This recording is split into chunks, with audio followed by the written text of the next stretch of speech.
Hello students, कैसे हो दोस्तों। आज की इस वीडियो में आप हमारे साथ एक कैंडिडेट के साथ हम लोग जुड़े हैं जिन्होंने आईआईटी जैम 2025 के एग्ज़ाम में एक अच्छा स्कोर लाकर अभी ये आईआईटी में जाने वाले हैं अपना मास्टर्स कंप्लीट करने के लिए। अगर आप लोग भी आईआईटी जैम एग्ज़ाम को टारगेट कर रहे हैं तो आप इस वीडियो को एंड तक ज़रूर देख सकते हैं।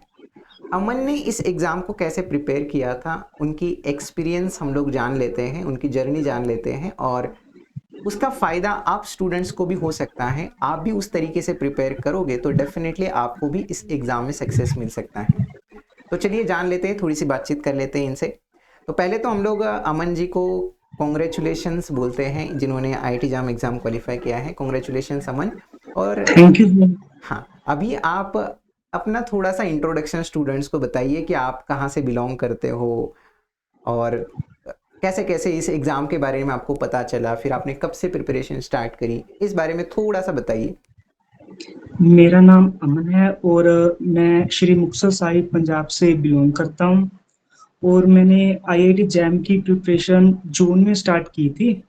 जून और जुलाई में हमारे हॉलीडेज होते थे तो तब मैंने 2 मंथ पूरे अच्छे से तैयारी की थी।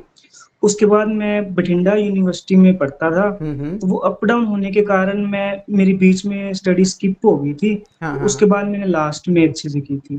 अच्छा, आपको इस एग्ज़ाम के बारे में कैसे पता चला था कि ऐसी कोई एग्ज़ाम होती है? ये हमारे सीनियर थे, उनका आईआईटी रोपड़ में एडमिशन हुआ था, ठीक तो है। उन्होंने ही हमें गाइड किया था इसकी प्रिपरेशन करने के लिए। अच्छा अच्छा अच्छा, मतलब आपने जून 2024 में स्टार्ट किया था, शुरुआत करी थी प्रिपरेशन को, है ना लगभग। हाँ जी, जून 2024 में। मतलब आपने लगभग 6 से 8 महीने मान के चलते आपने प्रिपरेशन करी होगी, है ना। हाँ जी, जी सर। तो आप डेली कितना टाइम पढ़ते थे ज़रा बताइए?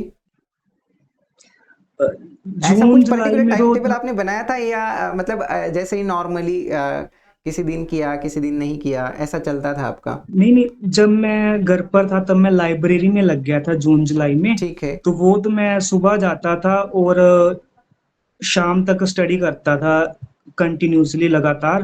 हाँ, हाँ। और ये शेड्यूल मेरा 2 मंथ तक लगातार रहा था, मैंने बिल्कुल संडे भी स्किप नहीं किया था। ठीक है। उसके बाद अगस्त में हमारी क्लासेस शुरू हो गई थी, तो वो हुँ। अप डाउन की वजह से थकावट हो जाती थी, तब मैं कम पढ़ पाता था, तब मैं 1-2 घंटा या कभी-कभी स्किप भी हो जाता था। अच्छा, तो तो आप उसके बाद थोड़ी-सी कम हो गई हाँ, थी। हाँ। मतलब आप ऑन एन एवरेज डेली कितना घंटे पढ़ते थे? मतलब ऐसा कुछ टाइम था आपका कुछ फिक्स्ड? स्टार्ट मतलब पहले तो 8-10 घंटे भी पढ़ लेता था जब मैं घर पर होता था, हाँ, उसके हाँ, हाँ। बाद मतलब 2 1-2 घंटा या कभी-कभी स्किप हो जाता था, मतलब डेढ़ 2 घंटा अच्छा, रहता था। अच्छा, अच्छा, अच्छा। तो आप जैसे आपने बताया कि जून और जुलाई में आपको शायद छुट्टियाँ वग़ैरह भी थी, तो हाँ उसके जी। बाद आपका कॉलेज भी रहा होगा। हाँ जी, कॉलेज तो रहता था उसके बाद। कॉलेज के साथ इस प्रिपरेशन को आपने कैसे मैनेज किया? ज़रा ये भी बताइए कि कॉलेज का प्रिपरेशन इसी में हो जाता था, ऐसा कुछ था? हाँ जी, हाँ जी, हमारा बिल्कुल लीनियर अलजेब्रा था जो इसी में कवर हो गया था। अच्छा, अच्छा, तो अच्छा। बैलेंस हो जाता है, जैसे जो यूनिवर्सिटी का काम होता है वो यूनिवर्सिटी में 1-2 लेक्चर फ्री होता है हुँ, बीच हुँ, में, हुँ, हुँ। तो यूनिवर्सिटी का काम वहीं पर फ्री खत्म कर दो और घर आकर जैम का कर सकते हैं। अच्छा, अच्छा, अच्छा। ठीक है, ठीक है। मतलब ऑन एन एवरेज आपने मान के चलते हैं कि आपने डेली पढ़ा है, कंसिस्टेंसी मैटर करती है ना? तो आपने जी, जी, लगभग बिल्कुल। जून से स्टार्ट किया। कंसिस्टेंसी हाँ, बहुत मैटर करती है बिल्कुल। जैम के एग्ज़ाम में। आप रिवीजन किस प्रकार से करते थे अमन? रिवीजन स्टार्टिंग में तो मैं लेक्चर्स देख लेता था और साथ-साथ में नोट्स बना लेता था। ठीक है। उसके बाद क्वेश्चन प्रैक्टिस करने के बाद मैंने शॉर्ट नोट्स बनाए थे सभी के, अच्छा। तो फिर जब मैंने मॉक टेस्ट लगाए थे तब मैं शॉर्ट नोट्स की रिवीजन करता होता था। अच्छा, अच्छा, अच्छा। मतलब शॉर्ट नोट्स एक ऐसा तरीका है कि मान के चलते हैं कि हमें पूरा याद रखने की ज़रूरत नहीं है। आप सिंपली मेन-मेन जी, पॉइंट्स जी। लिखिए, उनको आप नोट डाउन करिए और फिर बाद में उनको रिवाइज़ करिए। क्वेश्चंस जी। प्रैक्टिस की बात हो रही थी, तो क्वेश्चंस प्रैक्टिस आप कैसे करते थे? मतलब कितने करते थे? ऐसा कुछ था आपका कि पर्टिकुलर इतना क्वेश्चंस तो मुझे करना ही करना है आज? या आपने कुछ ऐसे बनाया था जी, कि जी। आज मैं लीनियर का करूँगा, फिर कल मैं ग्रुप थ्योरी का करूँगा, ओडी का करूँगा, फिर जी, ऐसे जी। कुछ किया था आपने? यस सर किए थे, जैसे कि पहले मैंने जो डीपीपीज़ के क्वेश्चन थे, डेली प्रैक्टिस हुँ, प्रॉब्लम्स की हुँ, थी हुँ। वो सारी। हुँ, उसके बाद previous year question topic wise किए थे। हाँ। मेरे पास बुक थी उसमें टॉपिक वाइज़ थे, तो मैंने वहाँ से किए थे। हुँ, हुँ, हुँ। तो इस प्रकार से किए थे क्वेश्चंस। मतलब आपने जब क्वेश्चंस की प्रैक्टिस की बात हुई तो क्या आपने क्वेश्चंस की प्रैक्टिस सिर्फ पीवाईक्यूज किए थे या उसके अलावा जो बाकी कुछ एग्जाम्स है उनके भी क्वेश्चंस आप जहां से मिले क्वेश्चंस वहां से आप ट्राई करते थे, या डीपीपी के ये एक हो गया है ना? हाँ जी, डीप। हाँ। तो इसके अलावा मैंने टिफर के किए थे क्वेश्चंस, अच्छा अच्छा अच्छा अच्छा। वो भी अच्छे थे। मैंने टिफर का भी एग्जाम दिया था तो हाँ हाँ। उसमें मैंने किए थे कवर। अच्छा अच्छा। खैर टीआईएफआर के एग्जाम के क्वेश्चंस तो काफ़ी अच्छे ही होते हैं। डेफिनेटली मैं भी स्टूडेंट्स को ये सजेस्ट करना चाहूँगा कि जो भी स्टूडेंट्स अभी इस वीडियो को देख रहे हैं, आप ज़रूर याद रखिएगा कि अगर आप आईआईटी जैम एग्ज़ाम को तैयारी करना चाहते हो, इसको क्वालिफाई करना चाहते हो, तो आपको क्वेश्चंस की प्रैक्टिस तो मस्ट है ही है। तो सवाल दूसरा आता है कि आप क्वेश्चंस की प्रैक्टिस कहाँ से करोगे?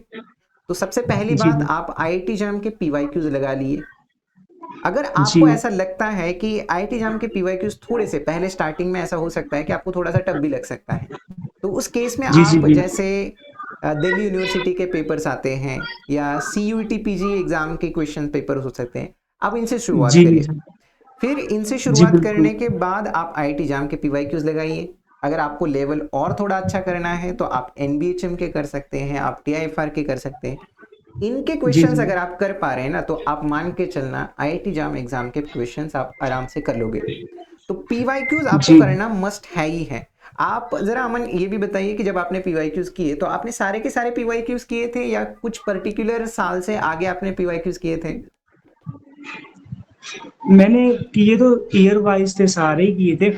लेकिन हाँ, स्टार्टिंग में नहीं होते थे, मुश्किल लगते हाँ थे। हाँ हाँ हाँ। बट वो फिर से करते थे, टाइम देना पड़ता था तो फिर हो जाते थे। अच्छा अच्छा अच्छा। बिल्कुल, मतलब पहला तो कोई भी नॉर्मल स्टूडेंट हो, पहली बार अगर वो प्रिपरेशन कर रहा है तो उसके लिए पीवाईक्यूज थोड़े डिफिकल्ट लगेंगे ही लगेंगे। तो धीरे जी जी धीरे से आप बिल्कुल। ये समझना कि एकदम से आप ये नहीं होगा कि आपने जस्ट कॉन्सेप्ट पढ़ा और उसके ऊपर सारे क्वेश्चंस आपसे हो गए, ऐसा तो नहीं होगा। आप थोड़ा सा हाँ समय जी। दीजिए क्वेश्चंस को और फिर आपको डेफिनेटली इसका फायदा होगा। धीरे धीरे से आपसे सारे क्वेश्चंस होने लगेंगे। हाँ, कुछ क्वेश्चंस ऐसे जरूर रहेंगे जो कि डिफिकल्ट रहते हैं हर एग्जाम में, उन क्वेश्चंस को आपको समय देना ही पड़ता है। कभी कभी देना ही एक पड़ता। क्वेश्चन को सॉल्व करने के लिए एक एक दो दो घंटे भी चले जाते हैं, तो उसमें दिक्कत वाली बात नहीं है, लेकिन उनसे आपके कॉन्सेप्ट्स और स्ट्रांग होते हैं, है ना? तो ये जरूर ध्यान जी में जी। रखें। अमन जरा स्टूडेंट्स को ये भी बताइए कि आप रिवीजन किस तरीके से करते थे? रिवीजन, जैसे रियल एनालिसिस के टॉपिक वाइज भी टेस्ट होते थे। हम्म। पहले रियल एनालिसिस के मेरे पास बड़े वाले नोट्स भी थे, उनको भी मैं रिवाइज करता था। और मैंने शॉर्ट नोट्स भी, मैंने बताया कि मैंने हाँ हाँ बना हाँ हाँ। रखे थे, तो शॉर्ट नोट्स को मैं पढ़ लेता था अच्छे से। और फिर मैं टेस्ट लगाता था, टेस्ट सीरीज हाँ हाँ लगाता हाँ। था, तो तब आउटपुट अच्छा आता था। बिल्कुल बिल्कुल। क्या एग्जाम से पहले आपने टेस्ट सीरीज वगैरह ली थी या मॉक टेस्ट वगैरह आपने दिए थे? जी जी, मैंने आपके आईएफएस ऐप से ही लिए थे टेस्ट सीरीज। तो हम्म। उसने मुझे काफी हेल्प की और वहां से मैंने किए थे। और अच्छा। फिर आपकी वो वीडियोस भी मैं देखता था, जो क्वेश्चन में नहीं होता था सोल्यूशन के हाँ लिए, हाँ हाँ हाँ वो हाँ। आपकी वीडियो भी अवेलेबल होती थी। ठीक है ठीक है। तो मतलब देखो, कहने की बात यह है कि अगर आप इस एग्ज़ाम को क्वालिफाई करना चाहते हो, तो अगर आप अभी बीएससी थर्ड ईयर में हैं या सेकेंड ईयर में हैं, तो जितना जल्दी हो सकता है आप प्रिपरेशन स्टार्ट कर दीजिए, क्योंकि ये एग्ज़ाम ऐसा है कि आप, ऐसा तो नहीं होगा कि आप एक दो महीने में आराम से क्वालिफाई कर लोगे। इसके लिए एक जी थोड़ा सा जी। समय चाहिए। आप मिनिमम समय छः सात चाहिए। महीने आपको देने होंगे इस एग्ज़ाम को क्वालिफाई करने के लिए, है ना? तो फिर आप इस एग्ज़ाम को आराम से कर सकते हैं। थोड़ा सा अमन ये भी बताइए कि अब जैसे आगे के बारे में आपने क्या सोचा है? आगे क्या करोगे आप? मतलब आगे ये सर, पर्सनल लेवल का मतलब मेरा क्वेश्चन है। पीएचडी हाँ। में इंटरेस्ट है शुरू से ही कि रिसर्च करनी है। हाँ हाँ। तो मैं पीएचडी को ज्यादा वैल्यू दूंगा एमएससी अच्छा। के बाद। क्या कोई आपका फेवरेट सब्जेक्ट है कि जिसके अंदर आप करना चाहोगे? Favourite linear algebra, group theory, ये मुझे प्योर मैथ बढ़िया लगता है। अच्छा, प्योर मैथ आपको ज़्यादा अच्छा लगता है। अच्छा खैर, जी सर। अलजेब्रा तो है, ग्रुप थ्योरी तो काफ़ी अच्छा सब्जेक्ट है, आप पढ़ ही हाँ जी सकते हाँ हैं, है ना? जी। लीनियर भी अच्छा ही है। लीनियर जनरली लीनियर सबको, बहुत हाँ अच्छा हाँ, लगता था। मतलब ये बात है कि लीनियर सबको थोड़ा सा आसान भी लगता है और इंटरेस्टिंग भी है, तो वो सबको ही अच्छा लगता इंटरेस्टिंग है। भी हाँ है। हाँ। ठीक है ठीक है। चलो जी जी। कोई नहीं अमन, अगर आपके हिसाब से, जैसे कि अभी कोई स्टूडेंट अगर प्रिपरेशन करना चाहता है इस एग्ज़ाम के लिए, तो आपके हिसाब से उसकी एक प्रिपरेशन स्ट्रेटेजी क्या होनी चाहिए? आपको क्या लगता है? जस्ट नॉर्मली आप बताइए। जी जी। मतलब इसकी स्ट्रेटेजी बस एक जिसके पास कंसिस्टेंसी है ना, वो हम्म। इजीली इसको क्रैक कर लेगा। अच्छा अगर अच्छा। वो 3-4 घंटे रोज पढ़ता है हाँ तो हाँ। वो उसका डेफिनेटली होगा। और कुछ प्रोटोकॉल्स उसे फॉलो करने पड़ेंगे, जैसे कि जो टॉपिक्स उसका कंसेप्ट वीक है उसे करना, जिस टॉपिक में उसे दिक्कत आ रही है उस पर ज्यादा टाइम देना, हम्म। और क्वेश्चन प्रैक्टिस करते रहना, मॉक टेस्ट लगाते रहना, तो डेफिनेटली हो जाएगा बिल्कुल सर। बिल्कुल। मतलब पहले ये बहुत अच्छी बात है कि आप सीधा कई स्टूडेंट्स ये दिक्कत या गलती कर देते हैं कि सीधा क्वेश्चंस की प्रैक्टिस के ऊपर जाते हैं। आप पहले एक काम करें ना जी कि जो कॉन्सेप्ट आपका वीक है उसके ऊपर काम करो।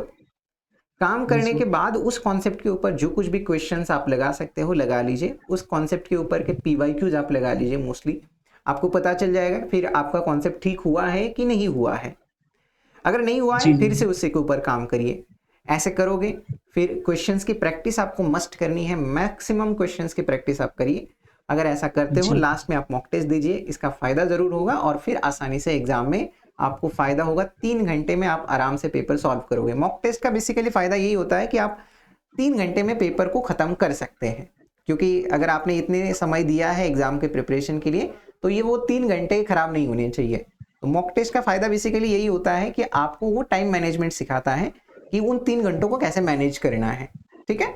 तो जी चलिए हाँ।